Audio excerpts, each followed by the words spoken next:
And now finally, my fourth favorite rookie running back for the 2021 NFL fantasy season is Javonte Williams. He's the running back formerly out of North Carolina, now on the Denver Broncos. He was the 35th overall selection, so the third pick in the second round. Again, he was that 1-2 punch with Michael Carter. He was actually considered better than Carter, which is why he went about 2 rounds earlier than he did. He's a beast. He can do everything. He can run. He can catch. I think he's going to be very versatile for this Denver running back group. The only problem is they did commit to Melvin Gordon, who he has a longer type deal. So he's not going to be gone in a year or two. So that could help. That could hurt Williams short term. But we'll see. He might be able to outplay Melvin Gordon. We'll get to that later. As far as the offensive line goes, they had the 25th ranked offensive line according to PFF after last year. They had a 70% team run block win rate, which is 22nd according to ESPN. So again, not great O-lines. They did do a little bit in the draft to bolster the O-line here. They drafted Quinn. I'm gonna butcher this. Meaners. They drafted Quinn M in the third round. He was a center, probably has guard flexibility. But if you just look at their line, they also got Bobby Massey from Chicago. And after a breakout season from Garrett Bowles, this offensive line doesn't look too bad. Got some notable names here, some guys that can play. This might be a pretty decent season for Denver if they can put it all together. But the one problem I have with this team that I haven't already mentioned before is the quarterback. Crazy as this is, I actually do like Teddy Bridgewater more for Javonte Williams than Drew Lock, because I feel like Drew Lock is more of a throw it downfield kind of guy. Doesn't really take what the defense gives him, forces balls that probably shouldn't go where he throws them. Also, love to hear the reports about him about 50% of the time after he throws the ball saying, "Oh shit." Love to hear that. But I actually like Teddy Bridgewater here because he kept Mike Davis relevant all last season. Mike Davis was a nobody. He was just CMC's backup, and when CMC went down, Mike Davis came in, and I think he put up top 12 running back numbers if I remember correctly.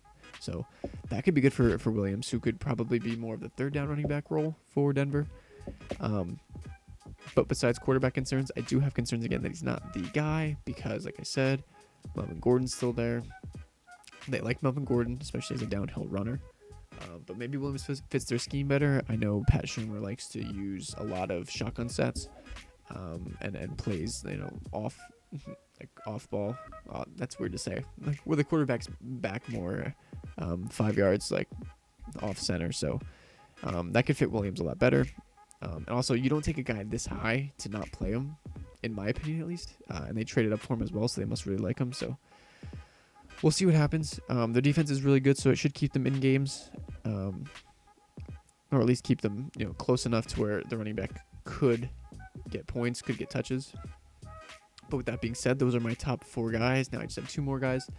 Here I call them the other guys that could also maybe have fantasy relevance, but I'm just not sure yet.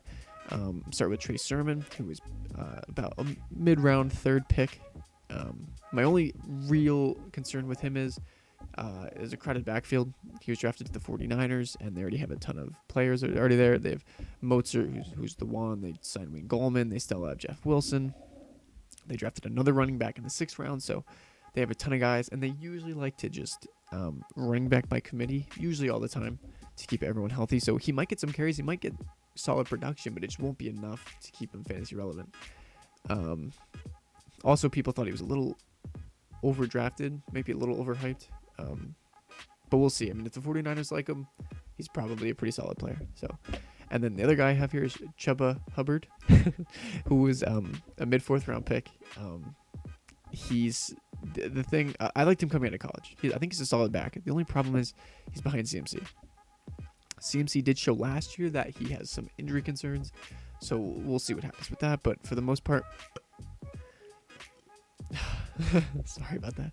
For the most part, Chubba Hubbard's going to be a handcuff to CMC just in case he goes down, or maybe Hubbard gets some playing time for whatever reason. Unfortunately, right now, he is listed as the number 4 running back on our lads depth chart for the Carolina Panthers, but I can see him definitely rising up draft boards or depth charts a little bit here because he's only behind a guy named Reggie Bonifon, who was an undrafted player in 2018, and then Trenton Cannon, who hasn't really done much with his career. So I could definitely see Hubbard being the number 2 guy behind CMC by the time the season starts.